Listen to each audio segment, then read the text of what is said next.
기도하겠습니다.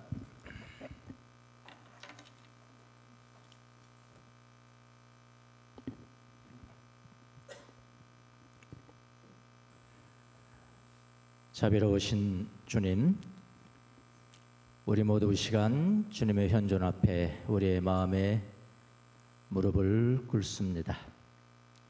우리를 불쌍히 여겨주시고 이 시간 우리의 느낌과 감정과 생각과 우리의 모든 것을 주관하여 주옵소서. 말씀을 듣는 중에 한 말씀만 우리에게 허락하여 주셔서 오늘을 살아갈 수 있도록 은혜를 베풀어 주옵소서. 모두가 다 은혜 받는 귀한 시간 될 수 있도록 도와주옵소서. 여행 중에 있는 성도들, 고향 방문 중에 있는 성도들, 또 몸이 아파서 가정에서 또 다른 곳에서 예배드리는 사랑하는 종들을 지금 축복해 주셔서 같은 은혜를 허락하여 주옵소서. 감사하고 예수님의 이름으로 기도합나이다. 아멘.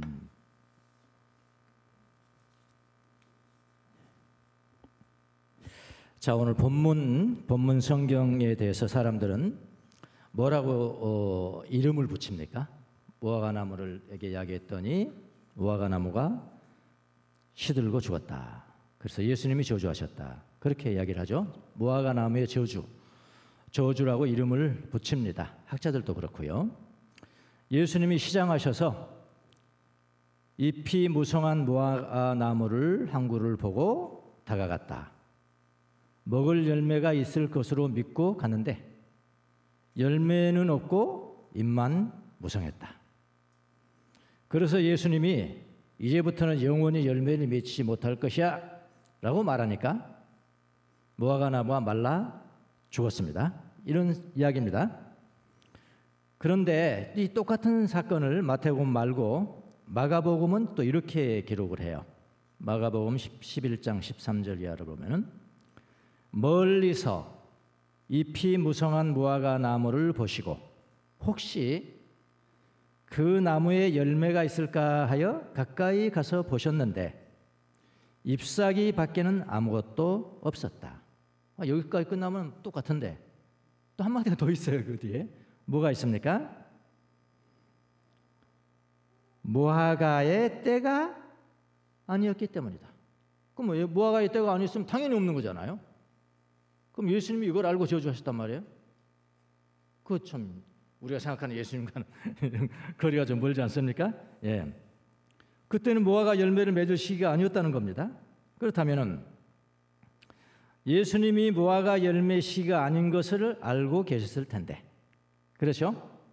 무화과 열매가 없다고 저주하신 것이라고 말하면 예수님 너무 가혹하신 거 아닌가요? 그렇잖아요. 너무 가혹하신 거 아닌가요? 그런데 예수님이 무화과 시기가 아닌 것을 알고도 저주했고 그 저주한 대로 되었다고만 이해를 하고 있으면은 우리가 얻는 것은 무엇입니까? 우리가 얻는 것은 무엇입니까? 그냥 예수님의 능력이 있어서 말 한마디로 그 능력을 행하셨을 뿐만 하셨다. 뭐 그 정도 아니겠습니까? 예. 근데 오늘 성경을 읽을 때 거기만 묻히면 우리가 얻을 것이 없죠. 그렇죠? 더욱더 중요한 것이 있어요. 오늘 본문이 보면 오늘 본문도 예수님이 행동으로 보여준 비유라고 보시면 됩니다. 우리 많이 봤죠? 예수님이 행동으로 비유를 하세요. Parable in action. 행동으로 중요한 교훈을 가르쳐 주려고 그래요. 그걸 Parable in action 그래. Acted parable. 영어로 그렇게 하기도 하고요. 그러니까 행동으로 보여준 어떤 더 중요한 비유다. 그러니까 예수님이 뭔가 보여주기 위해서 이 행동을 하신 거잖아요. 시위적 데모잖아요. 데모에서 행동으로 보여준 거 시위적 행동이죠. 이런 뭔가 시위적 행동을 하셨는데 그 행동이 상징하는 교훈이 무엇인가? 이거를 깨달아야지. 이걸 깨닫지 못하고 그냥 예수님이 능력 한마디 하니까 저주가 시들고 말라버렸다. 그러니까 무화과나무의 저주다. 이렇게만 알면은 그는 반내 반쪽짜리도 우리가 모르고 지나가는 것이 된다. 그런 이야기죠. 예.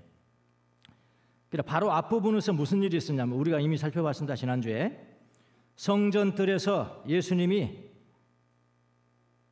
희생제물 희생 제물을 팔고 사는 사람들을 내쫓으셨고, 밖으로 내쫓으셨고, 환전상, 돈 바꿔주는 환전상의 상을 어떻게 엎었어요? 이렇게 돼서 이렇게 엎었어요. 이렇게 돈 안 보이게 이렇게 엎었어요. 지난 시간에 봤죠? 이걸 엎었고, 그 다음에 앉아서 비둘기 파는 사람의 의자를 뺏어서 의자도 못 앉게 이렇게 딱 이렇게 엎었어요. 부신 거 아닙니다. 부신 거 아니, 상처 입힌 거 아니에요.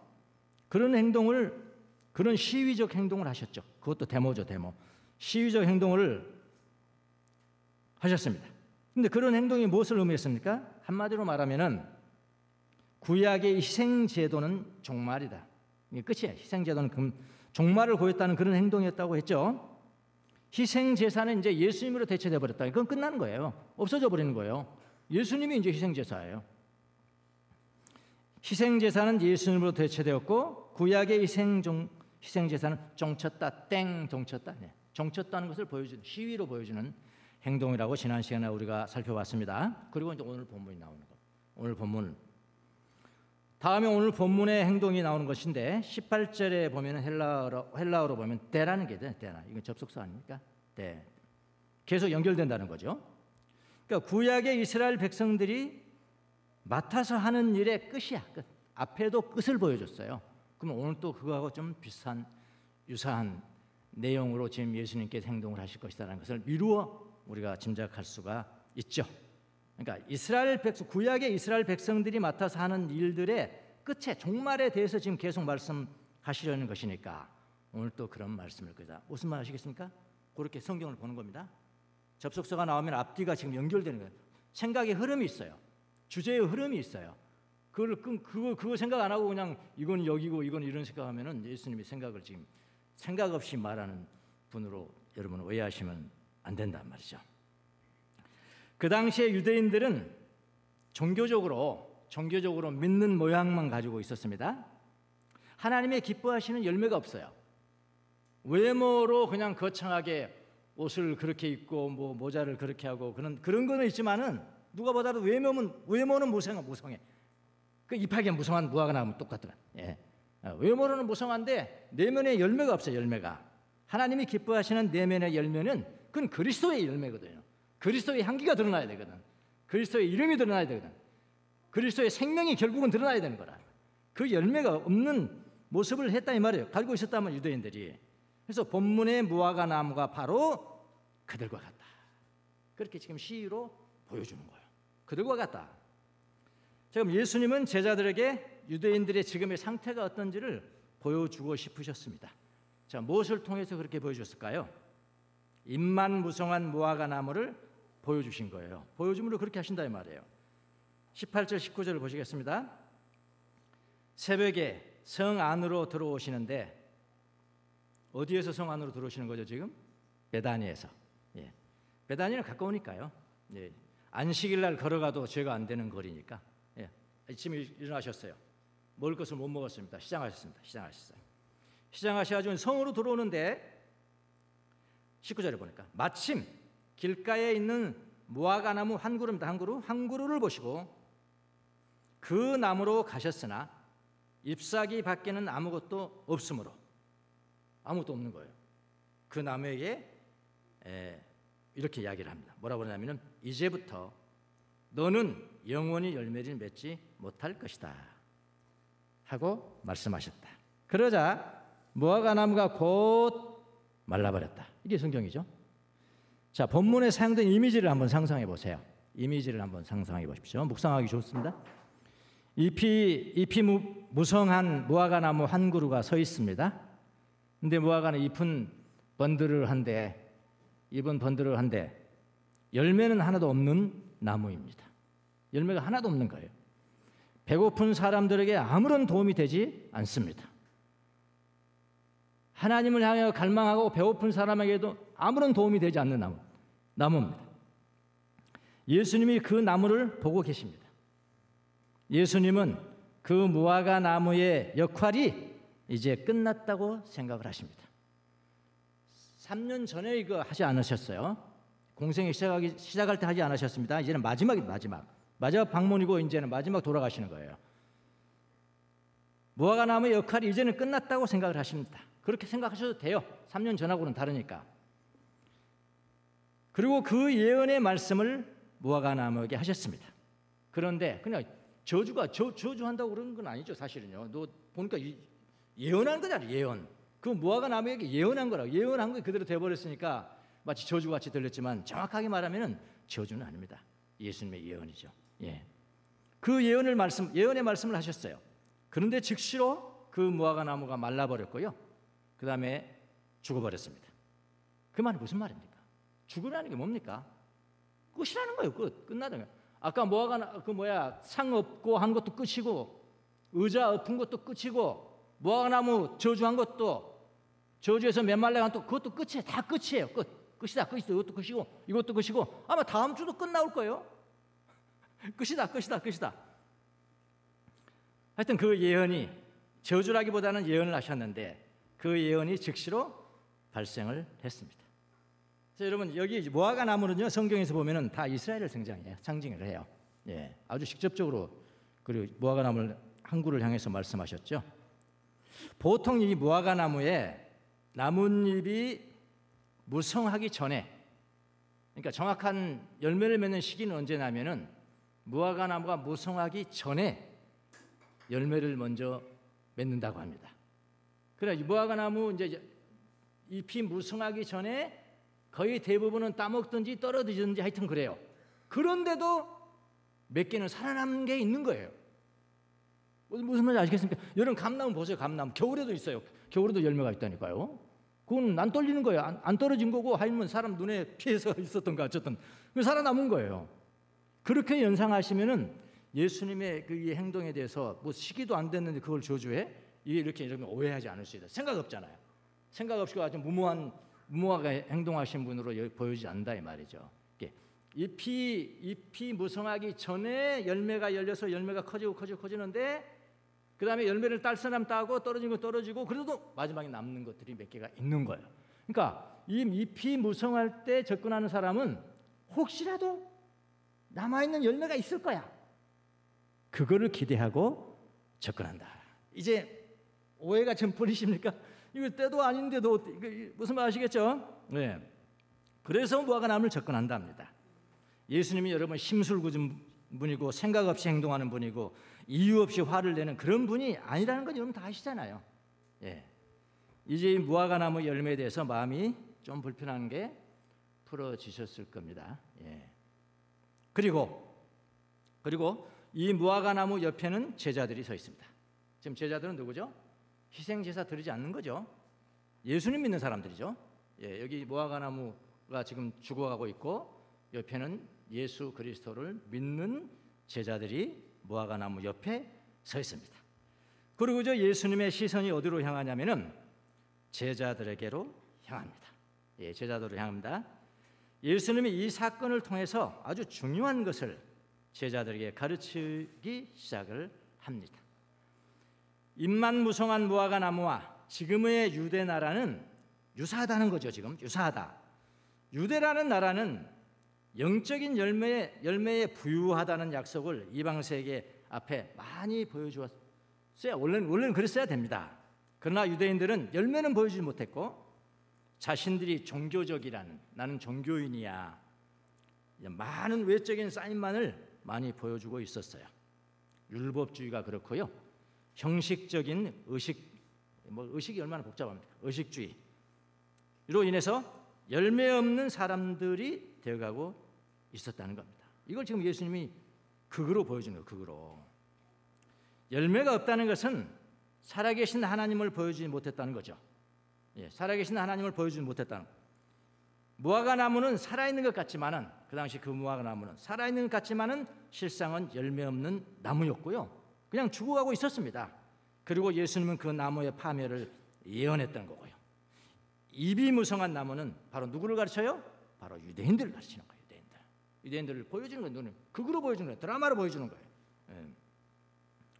그들은 유대인이라는 이유 때문에 성전에서 희생제사를 담당을 했죠. 자기들이 다 담당했어요. 세금 내야 되죠. 환전 때도 돈 벌죠. 비둘기 팔아서 돈 벌죠. 그거 하고 있어요. 외적으로 보면 다 알아요. 저 사람은 유대인이네, 저 사람은 유다인이네. 외적으로는 무성하니까. 임만무성하니까 다 알죠. 그런 희생제사까지 담당을 했는데 예수님이 행동으로 말미암아 뭐라고요? 희생제사는 종쳤다, 끝났습니다. 이와 동시에 유대인이라는 신분 자체로, 그냥 유대인으로 태어나면 유대인이라는 신분 자체로 하나님의 능력과 하나님의 사랑을 독차지 않은 시대도 끝났다는 것을 지금 보죠. 이제는 외적인 신분이 중요한 것이 아니라 진실한 믿음이 중요하다. 믿음의 열매가 중요하다. 성전도 마찬가지죠. 성전도 겉으로 보기에는 화려합니다. 그러나 그 안에서 일어나는 일들은 하나님을 진정으로 예배하는데 아무것도 아닌 텅 빈 것이었다. 열매가 없습니다. 열매가. 실질적인 내용이 없는 종교만 남아있었다는 것을 지금 예수님은 보여주고 있는 거예요. 이 데몬스트레이션으로 보여주고 있는 거죠. 그 성전 시대도 이제는 끝장이다. 종쳤다. 이제 그것도 끝쳤다. 외적으로 화려한 건물이 중요한 것이 아니라 하나님을 기쁘시게 하는 내면의 믿음이 이제는 중요한 것이다 라는 것을 예수님이 시의적으로 보여주는 것입니다. 이제부터는 유대인들이 하나님으로부터 받은 특권이 있다는 것만으로도 종교적이라고 우쭐대면서 살던 시대는 종쳤다는 거예요. 한마디로 말하면 종쳤다. 계속 종친 이야기입니다. 21장 계속 종친 이야기. 여러분, 예수님이 유대인들을 향해서 경고를 하셨지만 지금 이 시위적 행동은 그렇지만은 꼭 유대인들에게만 경고하시는 것이겠습니까? 그렇잖아요. 오늘날도 마찬가지죠. 오늘날 살아가는 그리스도인들에게도 적용되는 말씀 아닙니까?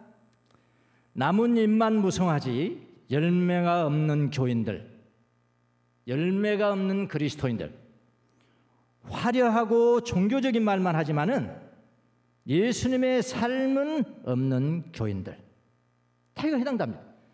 번영신학에 매몰되어서 아주 사소한 어려움도 이겨내지 못하는 교인들을 길러낸 교회. 그리고 조금만 시련 넘으면 그냥 넘어지는 거예요. 조금만 시련 넘어. 하나님 다 어려니 이런 시련은 너를 강하게 만들기 위한 도구야. 그런 시련은 충분히 받아야 되잖아요. 그렇잖아요. 그런 시련은 충분히 받아야 돼. 그러니까 몰라요. 번영이면 해야 돼. 나는 항상 형통해야 돼. 하나님 나에게 이렇게 어려움 줄 리가 없어. 그런 신학이 되면은 이렇게 된다 이 말이에요. 열매만 무성하고 잎만 무성하고 하지 열매가 없는 교인 된다 이 말이죠.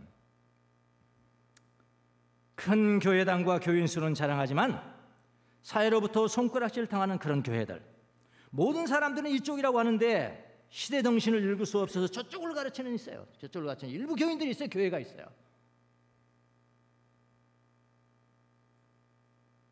그리고 옛날 이야기만 하지. 나 때는 말이야. 나 때 교회 지도자들이라고 그래. 나 때 목사라고. 나 때는 이런 분들에게도 말씀하는 것이 아니겠습니까, 여러분? 유대인들도 그렇게 컸다면 찰나전 나가버렸다면 오늘날 그리스도인도 유대인과 똑같은 그리스도인이 얼마나 많냐고요. 그렇게 지금 말씀하시는 거 아닙니까? 자, 시위 아셨죠? 저런 뜻이 있었구나.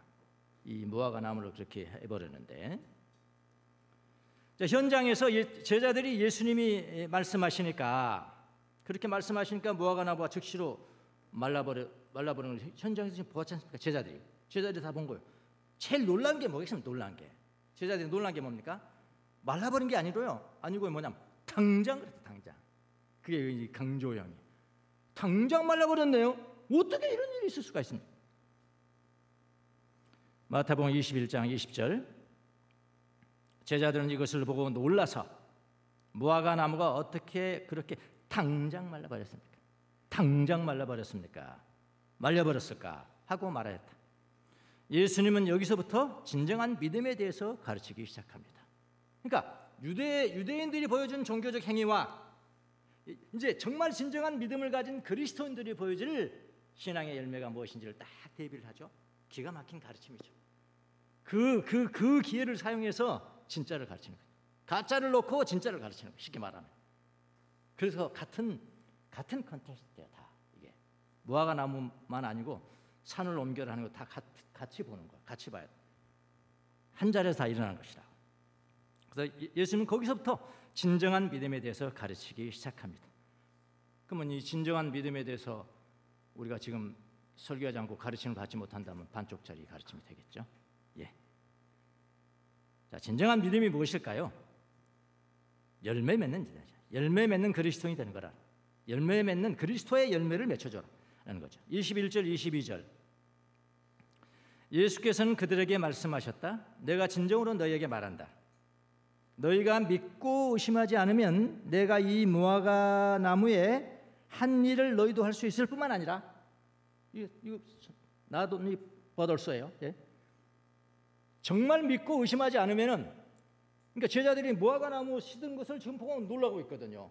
아니야. 근데 말이야, 너 예수님 진짜 나를 믿고 의심하지 않으면은 이것도 하고 and B, A and B 두 가지 다 한다는 거예요. 예, 두 가지. 야, 봅시다. 너희가 믿고 의심하지 않으면 내가 이 무화과 나무에 한 일을 첫 번째는 너희도 할 수 있을 뿐만 아니라 그렇죠? 이건 별거 아니라는 거예요. 제자들이 그게 놀랐는데 놀라가지고 할 말을 잃어버렸는데 당장 메말라 버리니까 그거 별거 아니야. 나를 진짜 믿는 사람들은 이거는 뭐 그냥 다반사로 할 수 있을 거고 그 다음에 B가 중요한 겁니다. B가 먼저 봅시다. 내가 이 무화과 나무에게 한 일을 너희도 할 수 있을 뿐만 아니라 이 산더러 벌떡 일어나서 바다에 빠져라 하고 말해도 그렇게 될 것이다. 지금 예수님께서 하고 싶은 말씀이 무엇입니까? 뒤에 거죠. 그렇잖아요. 뒤에 거잖아요. 무화과 나무 그건 끝난 거예요. 이제 끝난 일을 예수님이 뭐하러 붙잡고 있겠어요? 더 중요한 건 그 뒤에 거죠. 야, 산도 너희들이 옮길 수가 있다. 이런 이야기 아닙니까 지금? 예. 벌떡 일어나서 바다에 빠져라 하고 말해도 그렇게 될 것이다. 또 너희가 기도할 때 이루어질 것을 믿으면서 구하는 것은 무엇이든 다 받을 것이다. 이거죠. 그러니까 제자들이 무화과 나무가 즉시로 말라버린 것에 대해서 너무 놀랐습니다. 어떻게 나무가 이렇게 당장 뭐 며칠 걸린다면은 뭐 그렇게 생각할 수 있지만 당장 말라버렸다. 제자들이 강조하는 건 당장입니다. 예수님은 제자들을 가르쳤어요. 그대로 가르친 게 아니라 예수님이 지금 말씀하고자 하는 것은 이런 내용입니다. 야, 당장이라고 하지만 말이야. 초자연적인 세계에서는 일반적인 시간의 경과는 적용되지 않아. 이렇게 돼버렸어요. 이 사람들은 지금 시간을 말하는 거잖아요. 어떻게 당장 그렇게 될 수 있습니까? 야, 초자연적인 세계에서는 시간의 경과 1시간, 2시간 그거 적용 안 돼. 그거 적용되지 않을 수 있다. 그래서 믿음이라는 초능력의 은사를 받은 제자들이 예수님의 이름으로 기도할 때 우리의 기대를 뛰어넘는 결과를 아주 순식간에도 얻을 수 있다. 당장 시들어 버렸다는 것은 뭐냐면 초자연적인 방법에 의해서 무화과 나무가 제거된 것이잖아요. 그거는 뭐냐면은 예수님에 의해서 극복할 수 없는 많은 난관들이 있는데 당장 되게 된다는 것과 비슷한 거죠. 예. 시간 생각하지 마라 말이야. 예. 믿음 있고 의심만 없으면은 당장 일어나는 거다. 일반적인 시간 생각하지 마라. 그러면서 우리가 만나는 극복할 수 없는 많은 난관들, 많은 어려움들, 난관들을 예수님은 무엇으로 그림을 그리십니까? 예수님이 하시고자 하는 말씀이 바로 여기에 있는 것입니다. 그래서 결론은 마지막에 있잖아요. 뭘로 비유해요? 산이잖아요. 마운틴이잖아요. 마운틴. 산이에요. 산은 우리 앞에 서 있는 장애물들을 상징을 합니다. 산 옮겨서 뭐 하겠어? 그렇잖아요. 산 옮기면 살만해지겠습니까? 산에 옮기면 무슨 죽을 병이 낫겠습니까? 그게 중요한 게 아니잖아요. 산은 상징이잖아요. 산은 패러블이에요.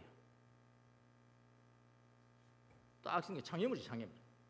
그러니까 하나님의 뜻을 행하는데 어려움이 있어. 장애물. 내 힘으로 안 돼. 극복할 수 없어요. 이런 것도 다 산이에요. 산. 모든 장애물을 없애달라고 기도하지 않습니다. 우리는 주님의 뜻을 행하는 데 방해되는 난관을 위해서 바다에 빠지라고 기도합니다. 믿고 의심치 않으면 그렇게 될 것이에요. 그러니까 진정한 믿음을 가진 자는 그리스도의 이름으로 모든 일을 행하는 거잖아요. 그러니까 무화과 나무를 제거하듯이 산들도 그렇게 제거된다. 그런 이야기죠. 그리스도의 이름으로 무화과 나무가 제거되듯이 그리스도의 이름으로 산들이 제거될 것이다. 이게 이해하는 게 중요하죠. 그리스도의 이름을 드러내면서 그분의 일을 하는 사람이 바로 열매 맺는 그리스도이다. 예수님 하시고자 한 말씀 바로 이거죠 지금. 열매 맺는 것이니까요. 여러분, 우리는 주님의 초자연적인 능력을 받아서 기도하는 사람이라는 믿음이 별로 없어요. 늘 기도하고 성모일도 하고 기도하지, 우리 그 하는 기도가 정말 초자연적인 능력이 있다는 그걸 믿는 사람이 별로 없어요. 그래서 늘 좌절하죠. 저부터 그래요. 늘 쉽게 좌절하고 절망하고 낙심하고 두려워하고. 초자연적인 능력의 은사를 받은 기도자가 바로 우리라는 것, 우리가 예수님의 이름을 믿었다면, 우리라는 것을 믿음으로 받아들인다면 우린 즉시 여기 예수님 말 따라 이 산을 명하여 바다에 빠지라고 했을 겁니다. 그리고 우리의 극복하기 어려운 모든 난관들은 무화과 나무처럼 사라져버리는, 무화과 나무처럼 제거되어 버리는 일이 일어났을 거예요. 무화과 나무가 사라지는 것이 종교적인 영역이라면, 종교적인 영역에서의 능력이라면, 산을 옮기는 것은 일상생활 영역에서의 능력입니다. 일상생활 속에서 믿고 의심치 않으면 무화과 나무가 즉시 시들듯이 우리의 모든 극복하기 어려운 난관들이 즉시로 사라질 것이다. 예수님이 말씀하시는 게 그거예요. 그러니까 우리가 산 생각을 하니까, 산을 생각하니까 이제 어떻게 감히 우리가 산을 옮기냐 말이야. 이거는 제자들도 그런 적이 없어. 산을 옮긴 적은 없잖아요.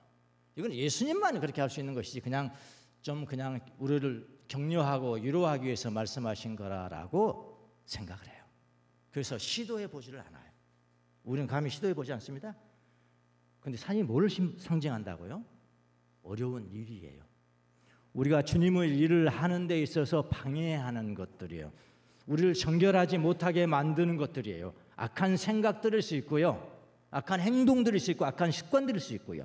그러니까 나를 길들이기 위해서 하나님께서 어떤 어려움을 허락하셨다. 그것은 극복하기 어려운 난관이 아닐 수 있어요. 왜냐하면 그때는 기다리면 되거든요. 좀 어려움이 있으십니까? 경제적으로 그렇고 하나님이 나를 다스리시기 위해서 하는 것은 아닐까요? 그럼 기다리시면 돼요. 안달하지 말고. 근데 그렇지 않는 게 있거든요.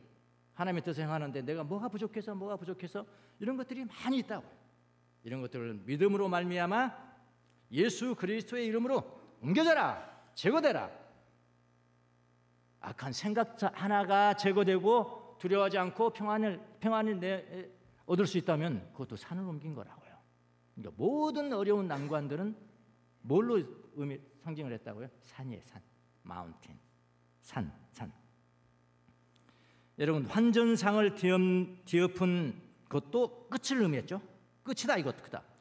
비둘기 파는 자의 의자를 뒤엎은 것도 끝이죠. 끝. 이거 끝이다, 끝. 유대인이라는 이유만으로 열매가 풍성하다는 것도 종을 쳤다, 이거 끝이다, 이제는 끝이다. 이게 무화과 나무 비유예요. 이 모든 것이 예수님으로 말미암아 종료되었다는 것을 의미합니다. 주님께서 우리에게 원하시는 것은 그리스도의 열매예요. 그리스도를 드러내는 모든 행동이 열매입니다. 예수님의 이름으로 산들을 극복하는 사람은 열매 맺는 그리스도인을 의미하는 거죠.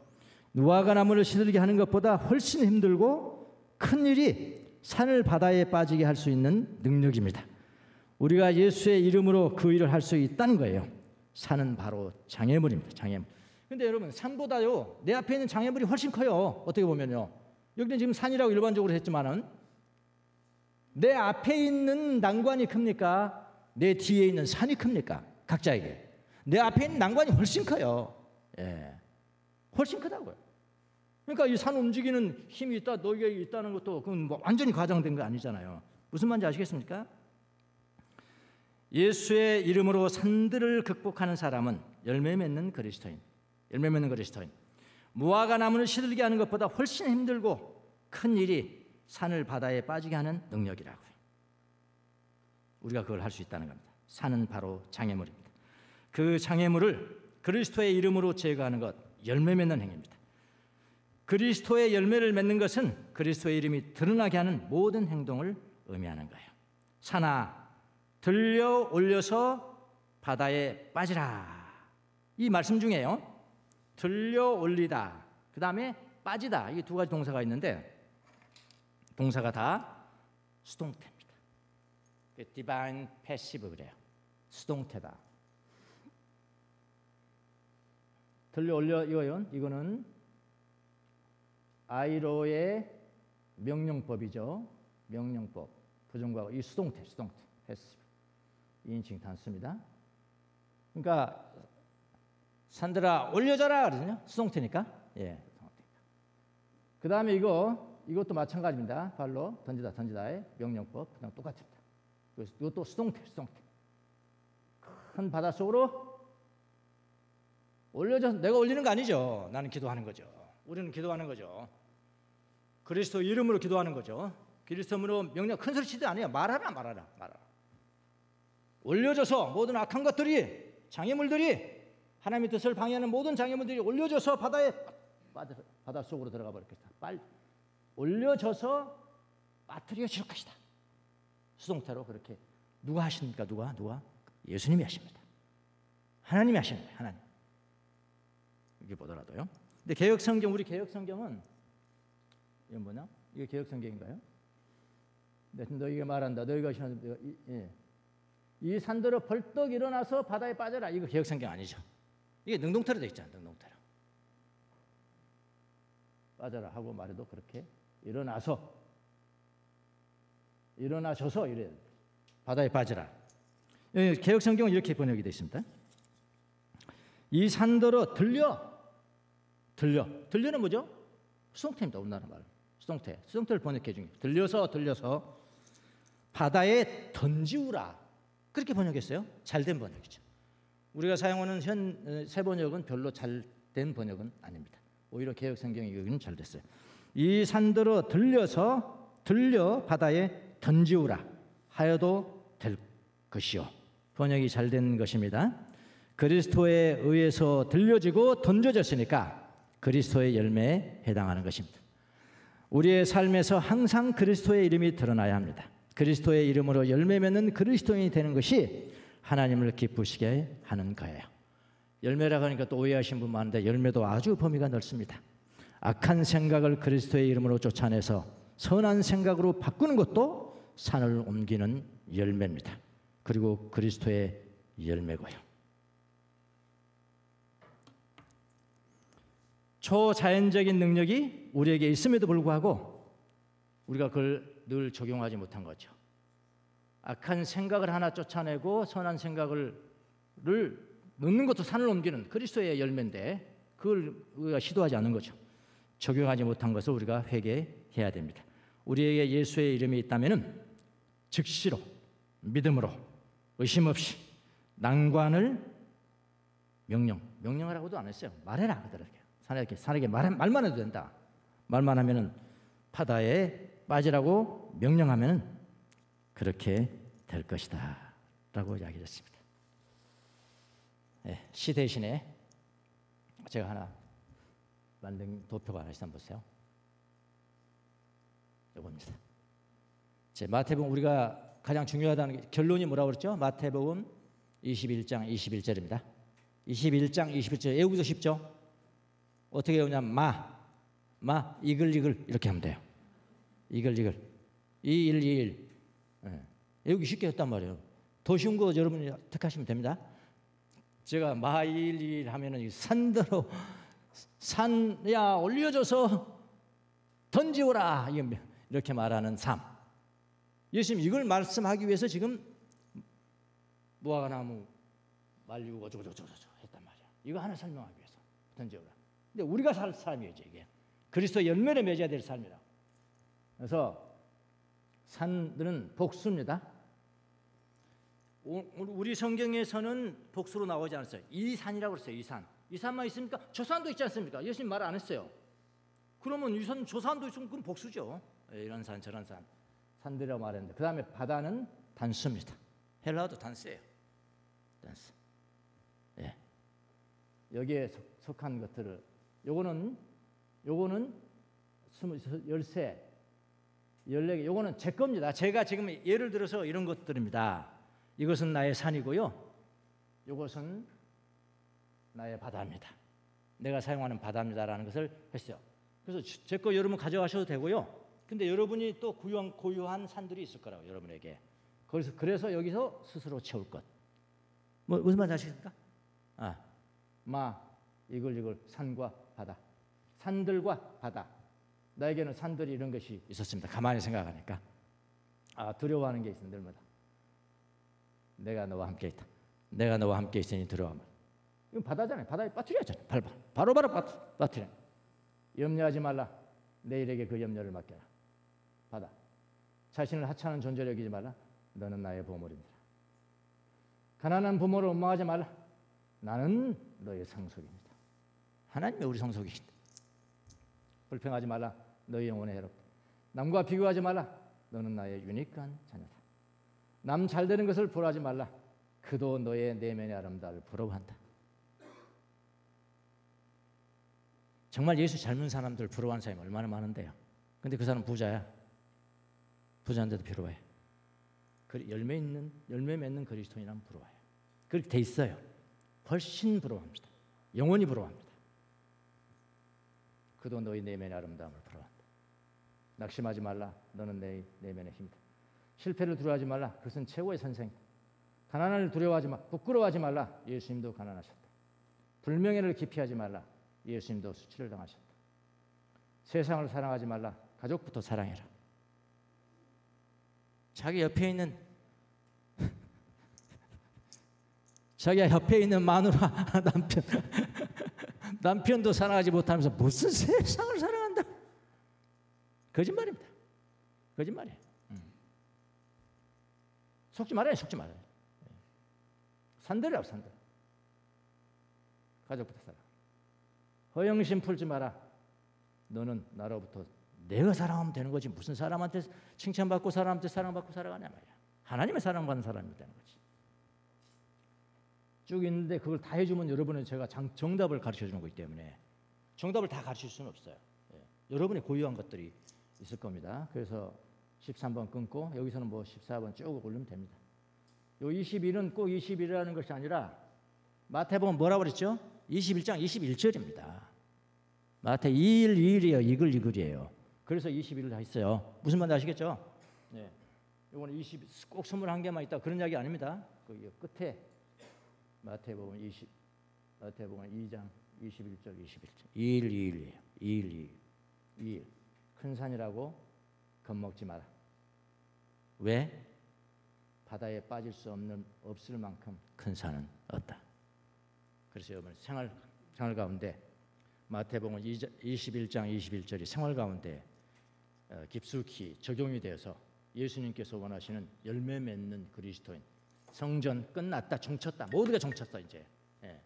너희들이 내 이름으로 이 산들을 명하면 이 산도 바다에 빠질 거야. 그런 삶을 살아야 된다. 열매 맺는 삶을 사시는 여러분이 되시기를 바랍니다. 기도하겠습니다. 제가 여러분을 위해서 함께 이렇게 기도하는 오늘 기도 바다에 빠지라는 이 기도를 한번 하겠습니다. 가슴에 손을 얹으시고 여러분 따라하실 필요 없고 아멘만 하시면 됩니다. 큰 소리 치지도 않습니다. 그냥 말하면 된다는 이런 류의 기도 우리 일상생활에서 여러분이 사용하시라고 합니다.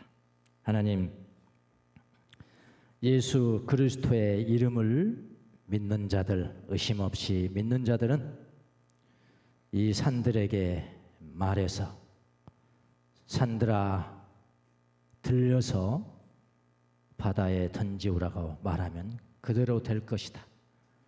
그런 그리스도인들이 될 수 있게 은혜를 베풀어 주옵소서. 오늘 산에게 명령하는 기도를 주님 앞에 드립니다. 아멘으로 화답한 귀한 시간이 될 수 있도록 축복하여 주옵소서. 주님의 뜻을 방해하는 모든 산들아 들어 올려서 바다에 빠져라. 나의 마음을 무겁게 하는 산들아 들어 올려서 바다에 빠져라. 나를 낙심하게 만드는 산들아 들어올려서 바다에 빠져버려라. 나를 게으르게 만드는 산들아, 들어올려서 바다에 빠져라. 나를 세상에서 작게 만드는 산들아, 들어올려서 바다에 빠져버려라. 나를 분노하게 만드는 산들아, 들어올려서 바다에 빠져버려라. 나로 탐욕하게 만드는 산들아, 들어올려서 바다에 빠져라. 내 앞에 서 있는 경제적인 난관의 산들아, 들어올려서 바다에 빠져라. 내 앞에 서 있는 신체적 질병의 난관의 산들아, 들어올려서 바다에 빠져버려라. 내 앞에 서 있는 영적인 난관의 산들아, 들어올려서 바다에 빠져버려라. 내 앞에 있는 가정적 난관의 산들아, 들어올려서 바다에 빠져버려라. 내 앞에 서 있는 모든 극복할 수 없는 모든 난관의 산들아, 들어올려서 바다에 빠져버려라. 아멘. 아멘. 하나님 감사합니다. 죽었던 성경을 다시 살려서 살아있는 믿음의 열매를 주님 앞에 드리는 그리스도인들 될 수 있도록 은총을 내려 주옵소서. 믿음 있고 의심하지 않으면은 무화과 나무가 당장에 시들어오는 것은 아무것도 아니고 이 산들어 명하여 바다에 빠지라 하여도 될 것이다. 이것을 우리의 삶 가운데, 일상의 삶 가운데 적용하며 살아가는 귀한 종들이 다 될 수 있도록 축복하여 주시옵소서. 감사하고 예수님의 이름으로 기도합니다. 아멘.